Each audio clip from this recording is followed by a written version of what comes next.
Hoy tenemos la visita en Miami para incorporarse al Inter-American Institute for Democracy de Luis Felipe de Orleans y Braganza, una figura muy importante de la democracia y de las ideas liberales, en el mejor sentido de la palabra, de Brasil y al mismo tiempo de América Latina.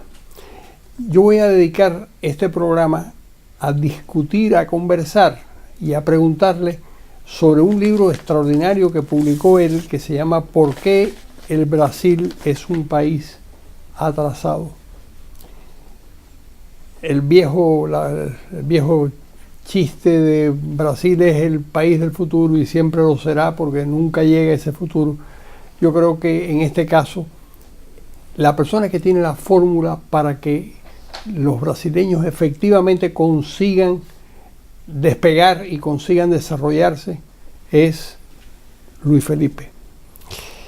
Y voy a entrar directamente a repasar el índice porque yo creo que él tiene la capacidad de decir en pocas palabras cada uno de los 13 capítulos en que se divide el libro. Y vamos a empezar directamente con Estado o Gobierno, que es el primer capítulo.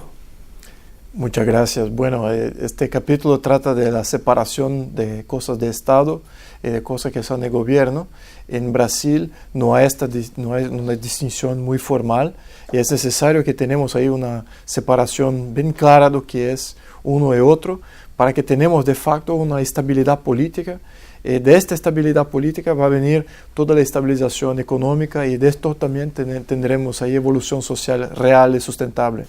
Entonces esta que es la idea de empezar a dialogar en términos de o que es política de Estado, que es permanente, que sigue como una cosa que no es temporal, que es atemporal, y la separación de esto con las políticas que surgen hasta cada elección, cada ciclo de elecciones.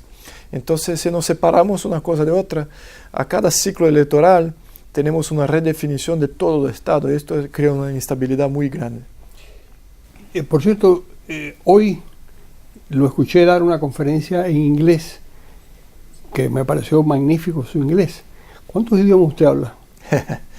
Bueno, yo puedo decir que hablo bien 4 idiomas, entonces puedo leer un poquito de, bueno, es portugués, español, inglés y francés. Eso yo digo que soy casi que fluente, pero hay alemán, italiano, ahí también hay una comprensión, un poquito de comprensión. Sí.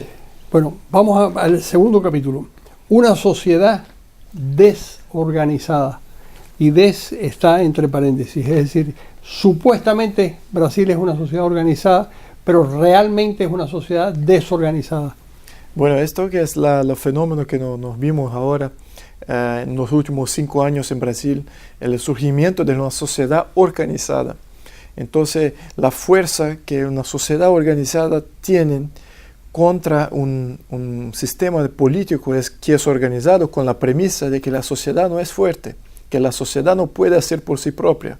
Entonces ahora lo que pasa en Brasil es que tenemos sí la realidad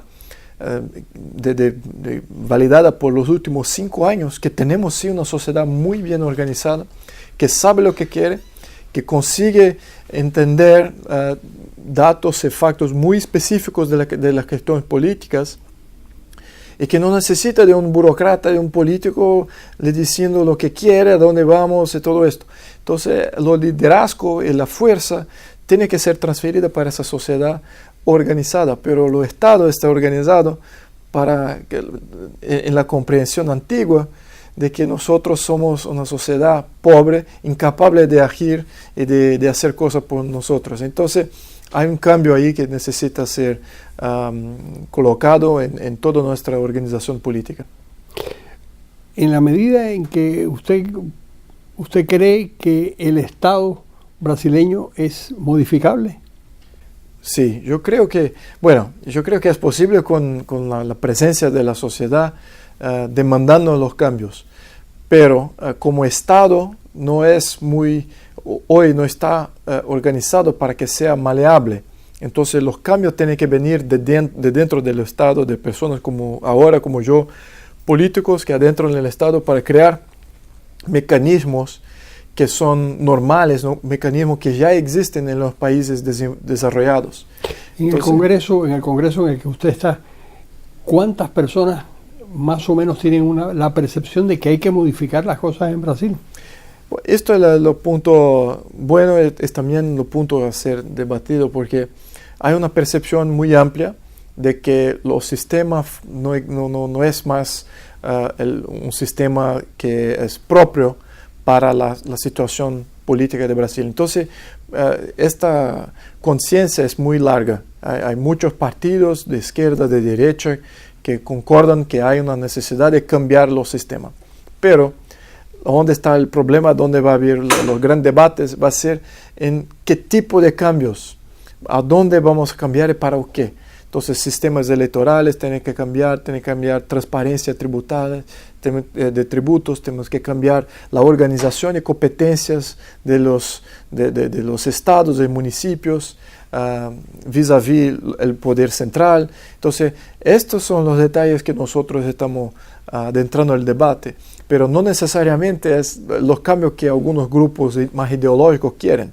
Tal vez como los planes de los últimos candidatos de la oposición, que no ganó la elección presidencial, quería centralizar ainda más Brasil, hacer controles, no dejar la justicia de una manera independiente, hacer controles de censura en la media. Entonces, no es bien este cambio que nos gustaríamos de ver. Entonces, es un debate que tenemos que tener, pero yo creo que es muy amplio la conciencia, no solamente política, pero sobre todo de los grupos activistas, que tenemos que cambiar para un sistema más abierto, más representativo, menos oneroso, con menos planes perpetuos de patrimonialización, como decimos en Brasil, patrimonialización de los recursos de la familia brasileña.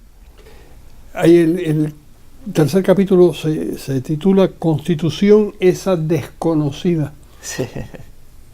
¿Es realmente una constitución desconocida o es una constitución desobedecida? Los dos es un buen punto, porque la constitución, en todo mi libro, yo digo que la constitución es la base del problema. Nosotros estamos muy acostumbrados a escuchar que la sociedad, la cultura, la origen del brasileño es el gran problema de la situación política y económica de Brasil. Pero todo esto está en la Constitución, todo nuestro comportamiento que nos lleva a una estabilidad política y también a políticas socialistas que no son muy amigables de la producción de la libre iniciativa. Estas políticas ya están ahí definidas en Constitución. Entonces, las personas no piensan que la Constitución es el problema. Pero yo digo que es exactamente el problema. Ahí donde está el inicio, el medio y el fin del problema. Si vamos a empezar a hacer un cambio más sólido, los cambios tienen que empezar en la Constitución. ¿Y hay que hacer una constituyente nueva? Esto es una cosa que podemos debatir, porque las experiencias de constituyentes no fueron muy buenas. Todos los procesos de las constituciones que fueron muy buenas para la sociedad fueron hechas para grupos muy pequeños, fuera del sistema político. Después... y es mejor enmendar la Constitución. Sí, esto es el problema de nuestra Constitución. Tenemos ahí como 100 enmiendas de 88 hasta ahora. Ya fue enmendada como 100 veces, más de 100 veces. Y vemos que la Constitución norteamericana fue enmendada como 17 veces en 200 años. Y nosotros en 30 años enmendamos 100 veces. Entonces, es una Constitución muy instable.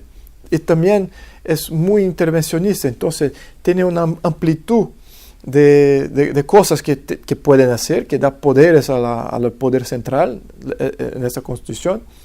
Y es muy fácil de cambiar. Entonces, el Estado que es definido por Constitución es algo cambiable y al mismo tiempo es cambiable en todo. Entonces, tenemos que limitar la Constitución, hacer una Constitución que limite los poderes del gobierno, limite los tamaños y la eficacia de la burocracia. No es preferible una Constitución donde se formulen los principios. Exacto. Y se deje a la legislación ordinaria el resto de la... Exactamente. Para poder adaptarse a los cambios, ¿no? Sí, exactamente ese es lo gran desafío. Y yo puedo decir que después que hicimos el libro, empezamos ya a escribir una nueva constitución en Brasil. Yo y otros activistas políticos, personas que no son políticas, no son involucradas en el sistema político. Pero vemos ahí el gran desafío que es la evolución de la sociedad, la evolución de los sistemas políticos. Hay todavía agregaciones que fueron incorporadas en el modelo del Estado, que muchas veces decimos, bueno, vamos a hacer aquí una constitución de 2 páginas, pero miramos ahí que hay organizaciones que fueron creadas y que son necesarias todavía, que son agregaciones recientes.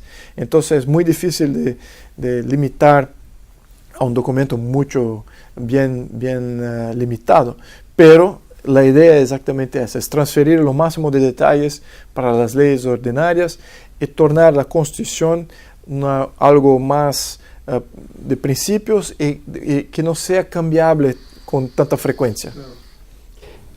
Yo creo que usted mismo en la conferencia de hoy contaba que en Brasil había habido 4 o 5, sí, 7 constituciones, sí.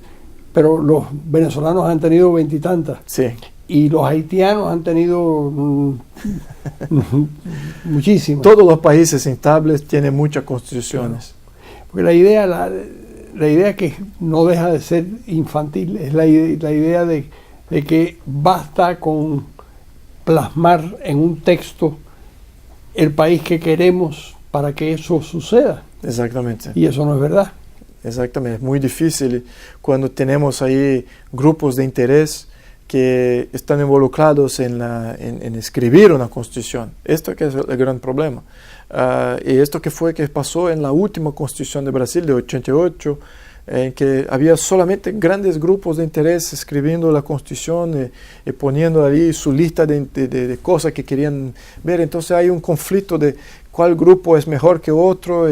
Entonces no es algo productivo, no hay egalidad perante las leyes, que es la base de la orden jurídica de un Estado de Derecho sólido. Entonces, como no tenemos estas bases, tenemos sí cambios y derechos asimétricos entre grupos distintos, no tenemos las bases de un Estado de Derecho sólido y estable. Entonces tenemos que salir de la influencia del grupo de intereses. Y también de grupos colectivos. Esto que es el punto de nuestra Constitución, hay un componente la ordenación de nuestros derechos individuales, hay un conflicto directo porque creamos también derechos colectivos. Entonces, siempre que hay un derecho colectivo, este se sobrepone a los derechos individuales siempre. Entonces, los individuos en Brasil, si no hace parte de una clase o de un grupo de interés, está perdido, está como la persona non grata del sistema político.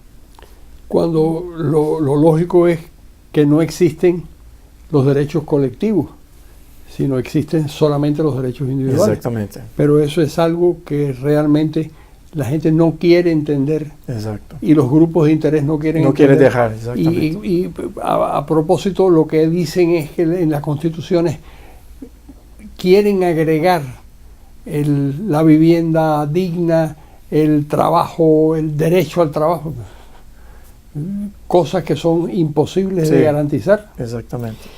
Bueno, el Estado grande y el pueblo amarrado, ¿qué quiere decir eso?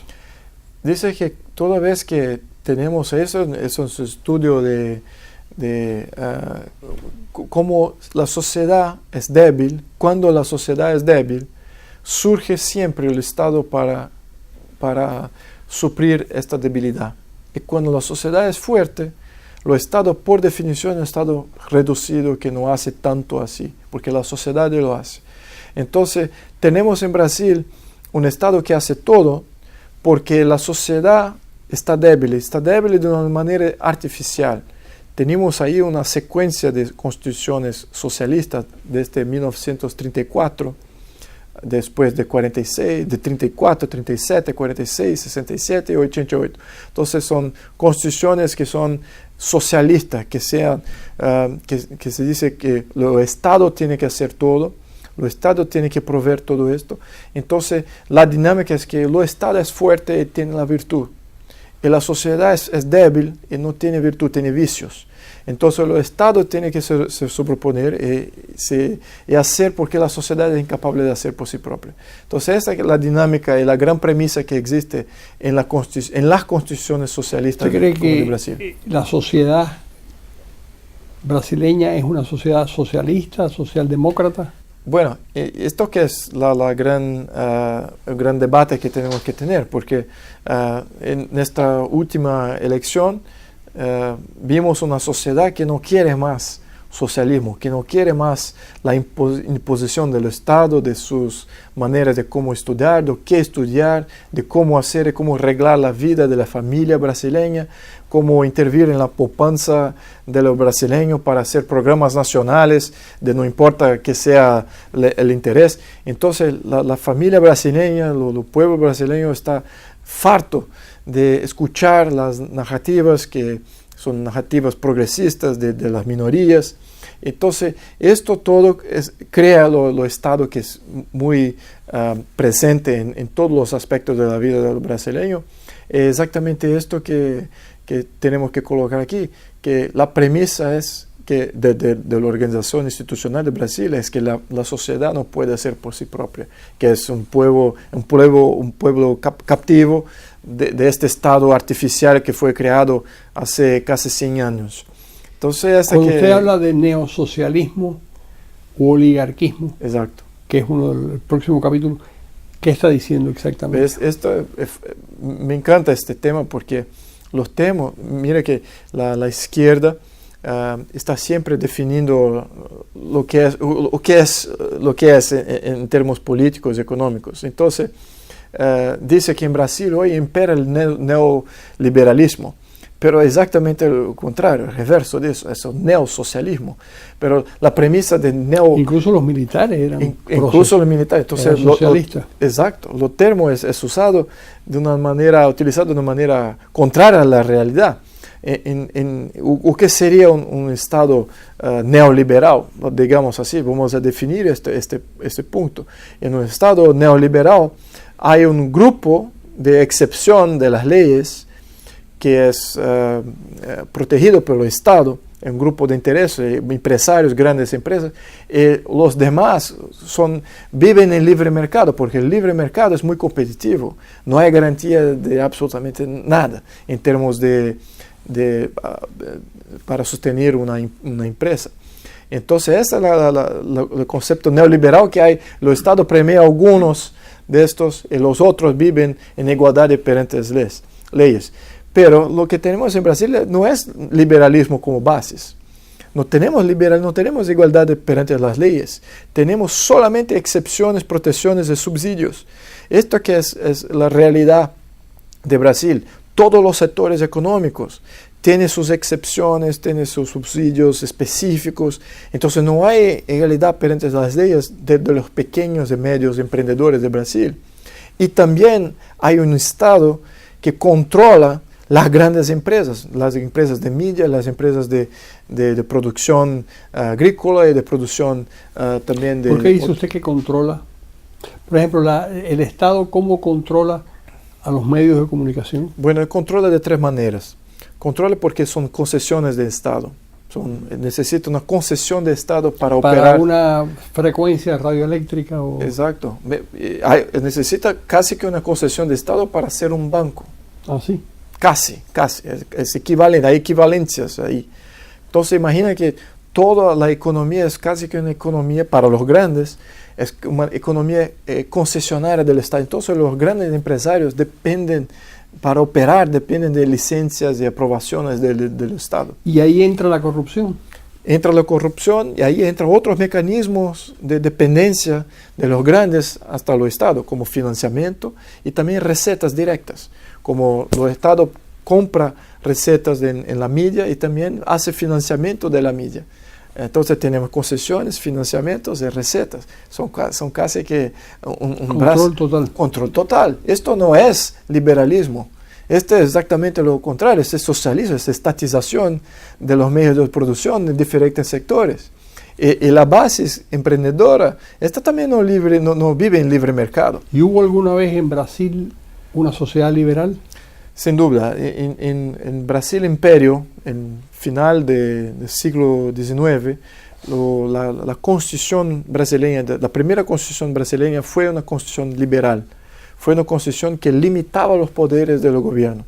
No había tributación en nada. Había solamente tributación en importación, aquello que era importado, y tributación en la producción de oro. Solamente esto. Si era un pecuarista, un agricultor, un industrialista, no había tributación alguna. Entonces, ¿De cuándo es esa constitución? 1824. 1824. Sí, y duró hasta 1891. En 1891, con un golpe de Estado republicano, cambiaron el modelo para un modelo presidencialista, pero no alteraron la esclavitud duró hasta 1888. 88, sí. 88. Entonces fue justo antes de el último país de América que... Sí, fue el último país de América. Había una gran presión de los agricultores por mantener la esclavitud. Bueno, el gobierno no quería mantener esto, pero no tenía poder absoluto, era un poder limitado. Había un jefe de Estado, que era el emperador. El emperador no hacía las leyes, no creaba las leyes. Los senadores, los representantes que creaban las leyes. Entonces, dependía de este activismo para poder asignar las leyes. Pero sabía que si terminaba la esclavitud, que era la base de la economía, muchos de los agricultores miraban los esclavos como propiedad privada. Entonces tenía que tener un plan para hacer un cambio, o menos una compensación de estos agricultores por perder propiedad privada. Entonces fue hecho de una manera muy ideológica. Por esto que no tenía el poder, porque eso no tenía hecho mucho más temprano, porque desde el inicio del Brasil Imperio, 1822, y después de 24 con la Constitución, toda la cúpula de Brasil era abolicionista, pero no podía hacerlo porque había ya los brasileños agricultores como un gran grupo de interés que necesitaba para la independencia. Impedían. Entonces necesitaban de activismo de bases. Cuando el emperador viajó y dejó su hija como la detentora del poder, moderador, la hija era una gran activista para el abolicionismo. Sinalizó a los senadores: creen las leyes abolicionistas porque yo quiero asignarlas. Entonces los senadores fueron motivados, bueno, saben que no va a ser rechazada esta ley abolicionista. Y cuando lo hizo esto, señor, todos ahí dijeron, bueno, va a terminar el imperio porque todos los agricultores van a hacer una revolta contra la familia imperial, sacarla de poder e instituir la república porque ahí pueden mantener sus intereses protegidos. Y fue exactamente esto que se pasó en Brasil. Fue un golpe de Estado de los grandes grupos de interés junto con los militares. Sacaron la familia que ¿El fin de la esclavitud tuvo algo que ver con eso? Sí, tuvo exactamente porque estimuló a los agricultores a se movilizar contra el Brasil Imperio, contra el emperador, que lo miraban como una figura progresista. Entonces, él estaba empezando ahí, quería hacer desarrollo industrial, desarrollo tecnológico en Brasil, nuevas ideas, empleados asalariados, voto de las mujeres. Entonces, todo esto que traía ahí la familia, los grupos de interés miraban como un gran peligro para el sistema político y económico. Ahora, cuando uno va a Brasil, encuentra en el sur de Brasil un desarrollo impetuoso. Y cuando va al norte, sobre todo al nordeste, encuentra un país muy deprimido. ¿Esos dos Brasil se pueden integrar? Sí, absolutamente. Yo creo que si implementamos más autonomía para los estados y los municipios locales, que ellos no dependan de nadie, del poder federal y del poder de la Unión. Cada estado va a buscar lo que es el mejor para su economía, para su pueblo local. Hoy lo que tenemos es un reglamento central que se impone en todo el país y no es capaz de hacer contemporizaciones locales de condiciones diversas que existen en Brasil. Entonces, exactamente el problema del centralismo no permite el desarrollo espontáneo. Entonces, el desarrollo, como no puede ser espontáneo, autónomo, tiene que ser centralizado también. Entonces, el poder central crea instituciones de desarrollo del Nordeste, de otras regiones más pobres, pero todavía de control central. Entonces, está creando ahí una gran burocracia pero central, más una vez planeada. La idea más propagada en América Latina es que Brasil es un poder descentralizado y que el poder se divide entre los estados que tienen bastante autoridad. Eso no es verdad. No es verdad. En papel sí, en Constitución lo dice, algunas referencias académicas, pero en realidad no tenemos el federalismo como existe en Australia, como existe en Alemania, como existe en Bélgica, que es un país pequeño, como existe en Suiza también, que es un país pequeño. No hay autonomía de los estados, hay un centralismo y en función del sistema tributario también, que no está bien ajustado para un estado descentralizado. Todos los tributos vienen mayoritariamente para la Unión y la Unión controla para dónde va la distribución, y no es una distribución proporcional, es una distribución asimétrica. El capítulo 6 de su libro dice el problema de raíz. ¿Cuál es el problema de raíz? Bueno, el problema de raíz, yo creo que tenemos ahí una percepción de que no existe una narrativa muy específica de la economía o del argumento del libre mercadeo para se contraponer a la narrativa marxista que se impone en todos los medios académicos y periódicos. Entonces, en este capítulo miro que hay un problema ahí esencial, que todavía que hay una interferencia muy grande de Estado, hay también una educación mostrando que este Estado es bueno, que este Estado es... O sea, que el problema de raíz es las percepciones transmitidas a la sociedad. Exactamente, la percepción de que este artificialismo en lo cual nosotros vivimos hace 100 años es como es igual a todos los otros modelos. Somos un Estado de derecho, o que no somos. Puntuamos aquí que no tenemos las bases de un Estado de derecho, que es la isonomía de las leyes. No somos un sistema de autonomía federalista, no somos un modelo de libre mercado capitalista, no somos capitalistas, somos socialistas. Entonces, esta realidad es comunicada por los medios de comunicación. ¿Y por qué en esa realidad alguien como Bolsonaro es elegido?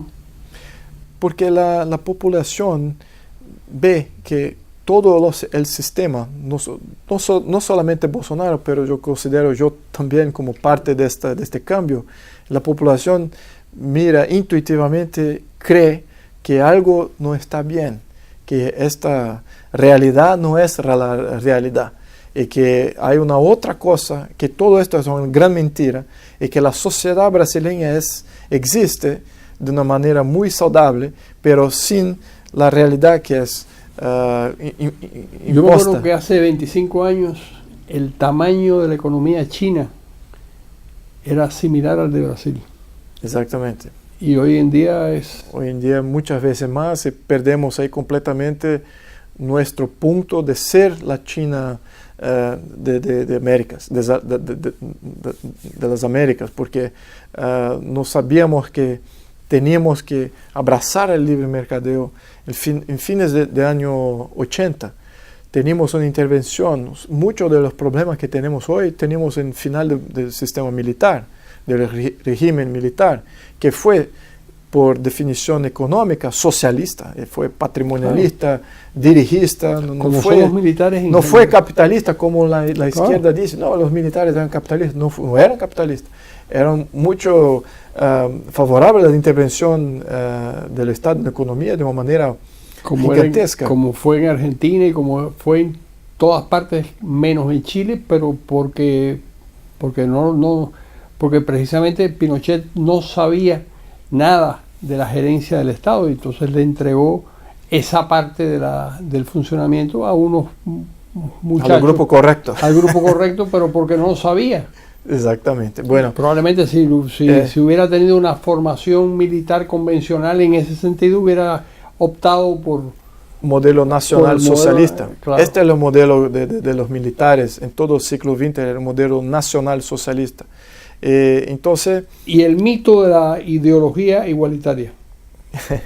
Sí, bueno, ahí cambiamos ahí para lo que existe en las escuelas, universidades, y cómo existe una cuestión ahí hablo ahí de la igualdad perante las leyes, la igualdad perante las leyes, y cómo los grupos minoritarios se ponen como oprimidos por las leyes egalitarias. Entonces buscan siempre una excepción, un subsidio o una protección especial. Entonces no tenemos igualdad perante las leyes, exactamente en función de los pequeños grupos minoritarios y también de los grupos de interés que hacen contra la estabilización de nuestro Estado de Derecho, en este sentido de dar una base legal para todos. Dice usted que hay una sucesión de oligarquías. Sí, grandes grupos de intereses que dominaron Brasil después del Brasil Imperio. El emperador era un gran freno contra las acciones de los grupos de interés. Cuando sale el emperador, que tenía el poder moderador entre los tres poderes independientes, quedamos solamente con tres poderes: presidente, legislativo y judiciario. Muy fácil de cooptar los otros dos poderes cuando se controla todo el orçamento, el presupuesto público, y controla también las leyes. Entonces lo que pasa fue que como había poder ahí, con la concentración de poder natural de la organización presidencialista, los grupos de interés empezaron a competir por este poder. Y lo que generó fue una competencia de grupos de interés por el poder político. Entonces, miramos que el primer periodo republicano de Brasil fue el cambio entre poderes de agricultores y de pecuaristas, que cambiaban de poder en los primeros 30, 40 años de la República. Después vinieron los militares y los banqueros industriales. Entonces, grandes grupos de interés ahí que cambiaron de manera no popular, como quien regla los países. Y claro que después de este modelo oligárquico siempre tenemos falencias o rupturas para modelos populistas. Entonces, después de los modelos oligárquicos, de un periodo de oligarquías en poder, hay rupturas populistas. Entonces, esta ha sido la historia de Brasil en el siglo XX.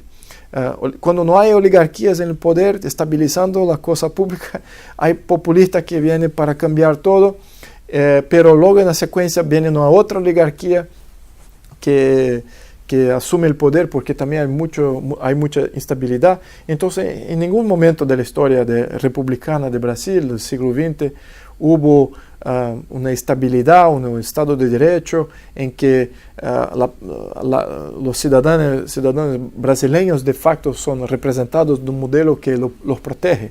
Es un modelo que protege los grandes grupos de interés. Es hecho para los grandes grupos de interés y que protege los grandes grupos de interés. No es una república per se como definición. Cuando usted dice que Karl Marx tiene un peso importante en la psiquis de los brasileños. ¿Por qué? Porque no creen que el libre mercado, que los empresarios, que aquellos que van a emplear mucha gente por sus ideas, que ellos tienen una solución para la pobreza de Brasil.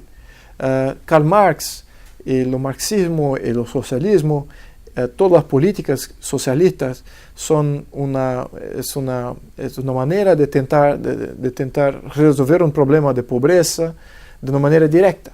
El Estado va a pagar, el Estado va a resolver, va a hacer un plan y va a acabar con ese problema de una manera directa. Lo modelo alternativo es indirecto. El mercadeo crea la misma solución de una manera más sustentable, pero no directamente. Crea empleo, de empleo viene poupanza, de poupanza viene la salida de la pobreza. Que es el camino, es mucho más difícil para la población que está viviendo ahí con el Estado, con programas de Estado de asistencia social y de dependencia social en el Estado, para que salen de este modelo para un modelo que necesita de tiempo y necesita de comprender y creer de facto en el mercadeo, que el mercado libre va a resolver esto a lo largo de un tiempo sin la intervención del Estado. Es muy difícil.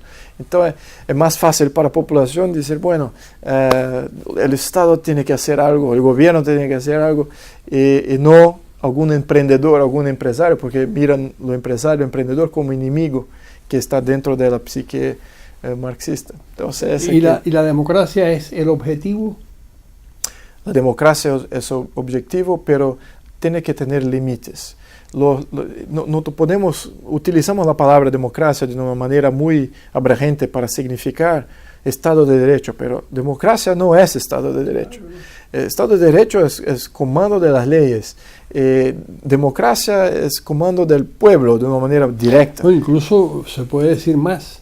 Se puede decir que las constituciones y el andamiaje republicano e institucional es contrario a la democracia. Exacto. Porque la función es impedir los excesos de la democracia. Exactamente. Entonces esto yo creo que sería una gran evolución si hablamos de implementar el Estado de Derecho, implementar sí el gobierno o el reino de las leyes, porque así podemos hablar de instituciones que están ahí con leyes correctas que protegen al ciudadano. En la cuestión de democracia es un término muy bonito, es un término que encanta a la población, pero si implementamos ahí una democracia, vamos a volver en las cuestiones originales de la democracia ateniense en la antigüedad, de una instabilidad increíble en que la mayoría se torna una mayoría tiránica y puede hacer violaciones de derechos de minorías y no hay estabilidad que viene de la democracia, solamente al contrario, hay siempre rupturas que vienen de la democracia. Los atenienses, por ejemplo, elegían al jefe militar todos los años, pero mayoritariamente, y eso no funcionaba. Sí, por supuesto. Exactamente. ¿Por qué optamos por lo peor? Optamos por lo peor porque, bueno, ahí la influencia de la fuerza organizada, de los grupos de interés, de oligarquías, siempre se sobrepuse a una sociedad que no está organizada o que no estuvo organizada hasta ahora. Entonces ahora tenemos sí una sociedad que se organiza en Brasil y que mira que tenemos que cambiar el modelo del sistema. El sistema es hecho para defender y proteger los grandes grupos de interés, las clases organizadas. Entonces la población mira esto y dice, bueno, tenemos que hacer un cambio aquí muy profundo. Pero históricamente, como no teníamos esta sociedad, optamos siempre por tener un modelo que es un modelo oligárquico y un modelo económico que es interventor y no un modelo de libre mercadeo. ¿Por qué? El libre mercado, el capitalismo libre, como podemos decir, crea otras fuentes de poder. Y si tienes un poder oligárquico, no sobrevive la libre economía. Una cosa no sobrevive con la otra. son antagónicos. El libre mercado solamente sobrevive con un Estado de Derecho, sin la interferencia de grandes grupos. Pero si hay los grandes grupos, no, entonces por definición no hay libre mercado, porque el libre mercado es competición contra los grandes grupos, es un gran riesgo para los grandes grupos sobrevivir económicamente hablando. Entonces tenemos ahí una dinámica de que como tenemos grandes grupos dominando el sistema, no tenemos libre mercadeo, y esto ha sido por default nuestras opciones de los últimos 100 años. Entonces, ¿y cuál es la misión final, la conclusión final del libro y en general de su actividad política? Bueno, tenemos que entender todas las conclusiones de que un poder centralizado, un poder concentrado, que un planeamiento central político, todo este conduce a instabilidad política, conduce a un dominio de grandes grupos de interés en cualquiera que sea la organización o país. Entonces no es una cuestión cultural, pero sí una cuestión de organización. Si no tenemos una organización fragmentada, descentralizada, con igualdad perante las leyes, no tendremos un sistema político estable. Si no tenemos un sistema político estable y libre de la interferencia de los grandes grupos, no tendremos ahí lo que digo que sea importante, que es el libre mercado, para que sea el crecimiento sustentable de una manera por un largo periodo de tiempo que es necesario para lograr los éxitos de una sociedad que tiene un poder adquisitivo mucho más amplio y que sea una sociedad de influencia mundial. Sin haber esos dos componentes, es muy difícil del Brasil o mismo la América Latina, la región y otros países que adoptan el mismo sistema, de lograr éxitos y se transformar en un país desarrollado como nosotros admiramos.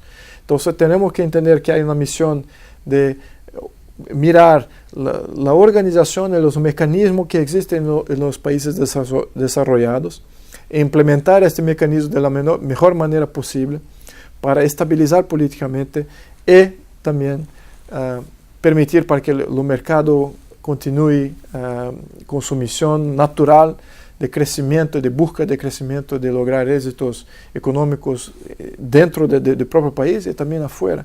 Entonces, digo que sea la misión de todos nosotros, entender a dónde fallamos.